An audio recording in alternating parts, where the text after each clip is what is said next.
And let's turn now to the scandal surrounding Democratic Congressman John Conyers. Allegations that he sexually harassed multiple female staffers who worked in his congressional office. Marion Brown is one of those women and says she was fired for refusing to succumb to Conyers' repeated advances. And she is with us this morning exclusively for her first television interview, along with her attorney, Lisa Bloom. Marion, good morning. Lisa, good morning. Good to see you. Good morning. Marion, you've never broken your silence before publicly. You have come forward and made these allegations. How are you feeling in this moment this morning? Well, it's a sad day. You know, I don't feel good, but I feel determined and I feel purposeful. I felt compelled to stand up and speak out, to be a voice behind, you know, these allegations that I made. I want everyone to know it was serious. I did it 3 years ago, and Congressman Conyers came out and called me a liar, basically. So I'm here to say that I'm not a liar. There was a settlement that was paid, and that's the revelation that came out, and that's how it is that people in the public became aware that these allegations were out there.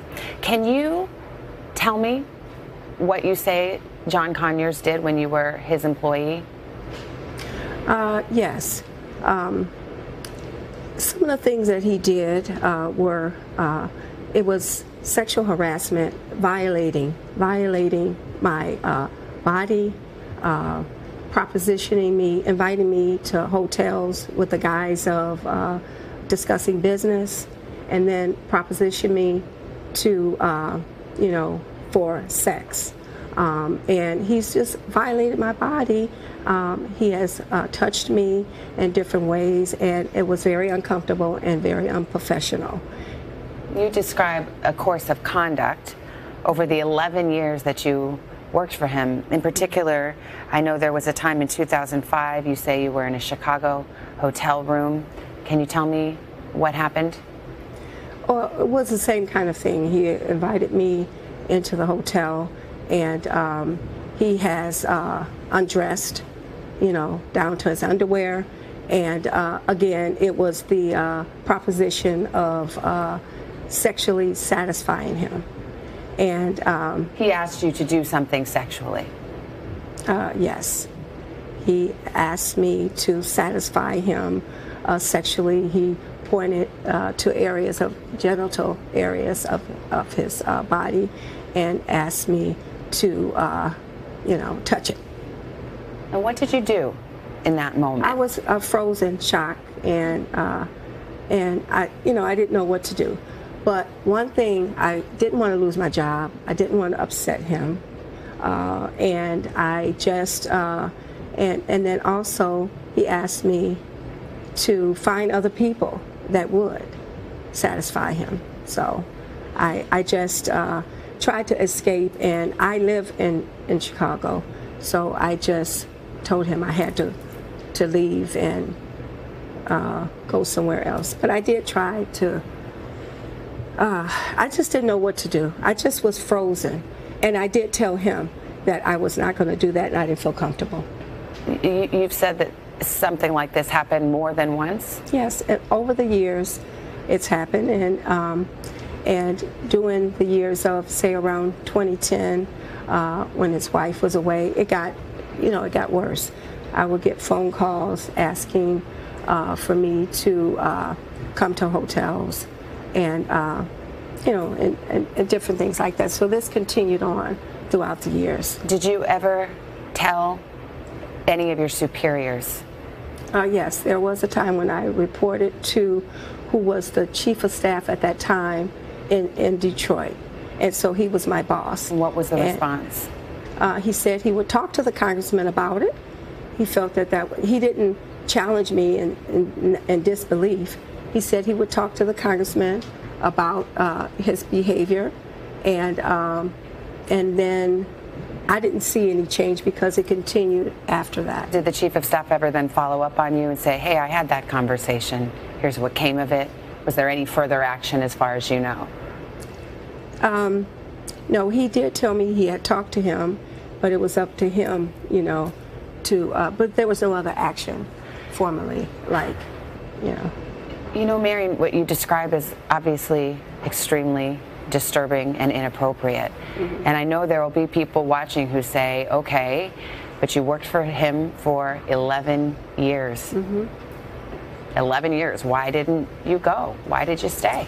I enjoyed my job. The congressman is a civil rights icon. When it comes to things he's done, I came to him and worked on prisoner reentry, which is very important, you know, to me. A single mother with 4 kids, I had to raise my kids. You know, I got gratification in the job, servicing the people.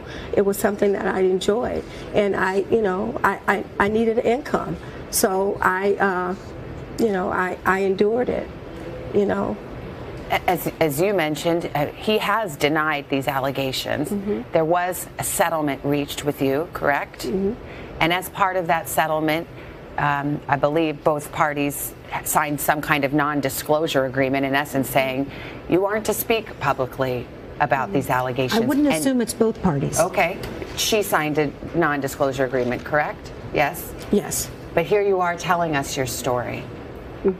Are you taking a risk? Has he released you from that agreement? No, he hasn't released, but I am taking a risk.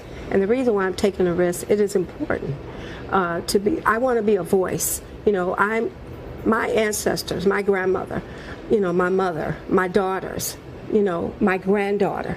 You know, I want her, when she enters the workforce, long when I'm gone, I want her to not have to, you know, endure sexism and gender inequality. And I want to stand up, and I felt it was worth the risk to stand up for all the women in the workforce that are voiceless, you know, that ordinary women like myself with extraordinary challenges working in the workforce that are dominated by men. And we want to see reforms in the system. I mean, it's more than just about Marion. She endured a ridiculous system. She had to scramble to find an attorney. His attorney was paid for by the taxpayers. She had to go through a cooling off period like she's a child. You know, her complaint to Congress was called a request for counseling, like there's some kind of mental disorder with the woman complaining about sexual harassment. So we would like to speak to the Ethics Committee and the Office of Compliance and make this a better system for everyone. I have to leave it here, but what do you hope happens to Congressman Conyers? And do you believe he should step down, should resign? I'm going to leave that up to the Ethics Committee and his colleagues. All I want from the congressman is for him to acknowledge what he did and apologize to me for calling me a liar.